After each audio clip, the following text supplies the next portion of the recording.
that was a very kind introduction. And can I just say, before I say anything, can I just say that every one of you are fighting the fight to save the United Kingdom. It's obviously there are some people who have the privilege of a greater voice, and Andrew's one of them, and I may be one of them. But we're all fighting the same fight. And what's tragic, in a sense, is that the pledge is even needed.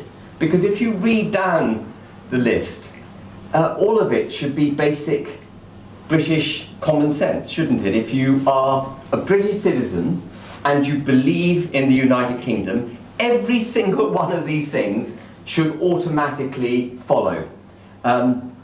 Certainly when I was brought up, I've got my old school tie on, when I was brought up, I was taught to be proud of this country. I was taught that our forefathers were phenomenal. The agrarian revolution started here, the industrial revolution. We were at the forefront of scientific development. We had the best common law. We had the best empire, and I'm very proud of the empire. My father was a beneficiary of the empire, having been born in what was then British India, became Pakistan.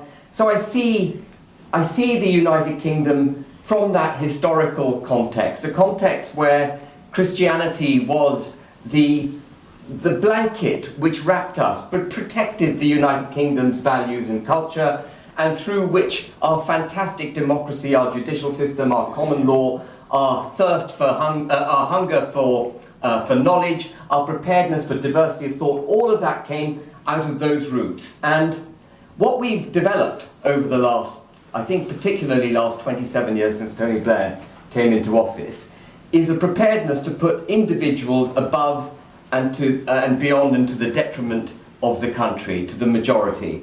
We say we live in a liberal democracy. Actually, we have set aside democracy in the pursuit of liberalism. And when you champion the individual at the expense of the majority, what you end up with is the kind of shutting down of free speech that Jeff was referring to, and David before him. Because in order for the majority, in order for the nation to give up that which is best for the nation, you can't have free speech. Can you see that? Because the majority would speak up against it.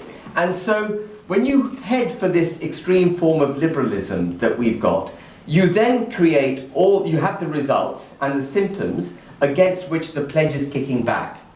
And as I say, it is tragic that we have to state the obvious, but we have to state it. We have to push back, we have to yank against liberalism, the extreme form of liberalism that we've got, that's led to global governance, the inability to recognise that British citizens should come, first and foremost in our elected politicians' minds, and that they should be making policies for the national interest, for the majority interest. We need to yank against that liberalism and re-establish what it means to be democratic. And you can only have a democracy,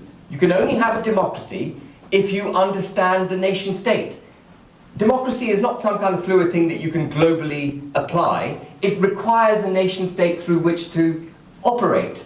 You can't have a democracy for the United Kingdom if you don't understand what is the United Kingdom of Great Britain and Northern Ireland.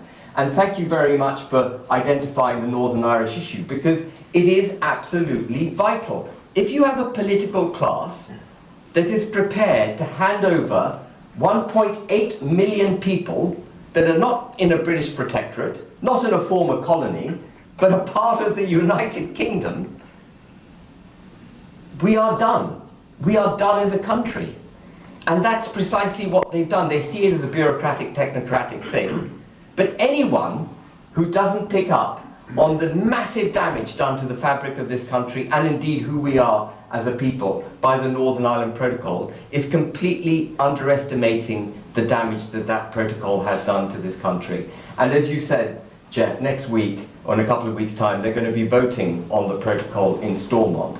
And effectively what Stormont is going to be asked to vote for is for the elected politicians of Northern Ireland to give up their right to represent their people. That is precisely what is at stake. The Northern Irish Assembly is going to vote, and they will vote in favour, to give up their obligation to represent their people.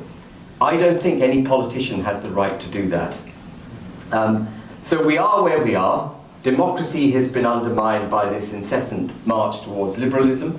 I'm very, very grateful to those who drafted the pledge, who had the courage to draft what is bleedingly obvious to most people, but thank you very much for doing it. The obvious needs to be stated.